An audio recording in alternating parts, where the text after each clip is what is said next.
ঘুরে তারপরে আপনার জন্য এই পাঞ্জাবিটা আমি নিজে পছন্দ করছি, না দেখেন আপনার পছন্দ হবে। আর আম্মা, শহরের সবচেয়ে বড় দোকান থেকে জাকির আর আমি দুইজন মিলে আপনার জন্য এই শাড়িটা পছন্দ করছি। ধরে ঈদের দিন কিন্তু আমার কাপড়ই আগে পরা লাগবে। এটা কি বললি? তোরটা পড়বে মানে? মানে তোর দেয়া শাড়ি আর পাঞ্জাবি যদি পরে দিলে আমারটা পড়বে কখন? আমাদেরটা পড়তে হবে। না না মা, আমাদেরটাই পড়তে হবে। তুমি বললেই হলো, বাবা আমারে বেশি ভালোবাসে, আমার দেওয়াটা পড়ো। জি না, এসব কথা চলবে না, আমারটাই পড়তে হবে আম্মা। আচ্ছা ঝগড়া করতেছো কেন আব্বা? ঈদের দিন সকালে আপনি আসাদ ভাইয়ের দেওয়া পাঞ্জাবি পরবেন, শাড়ি পরবে আম্মা। আর দুপুর বেলায় আপনি আসাদ ভাইয়ের দেওয়া শাড়ি পরবেন আম্মা, আর আব্বা পরবেন শাইনার দেওয়া পাঞ্জাবি।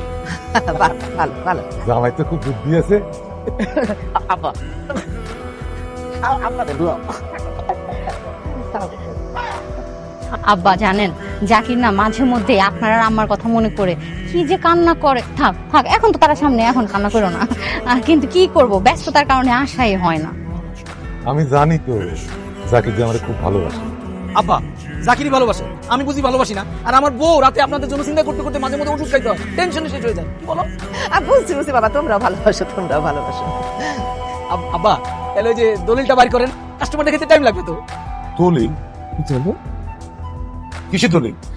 আব্বা মনে হয় ভুলে গেছে, আমি আর ভাইজান বললাম না যে এই বাড়িটা বিক্রি করে আমরা শহরে দুই ভাই বোন দুটা ফ্ল্যাট কিনবো। এই বাড়িটা হাইওয়ে থেকে কত ভিতরে আব্বা, কোনো সুযোগ সুবিধা নাই।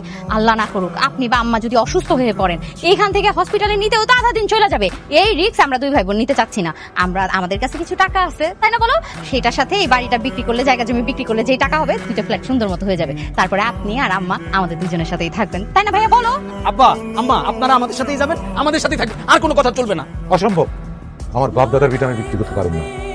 আমি ভাবছিলাম তোমরা তোমাদের বাসা বদল করবো, এখন দেখি তোমরা আমার বাপ দাদার ভিটাই বদল করে দিয়েছো। আমি জীবিত চোখের গা হইতে দিব না।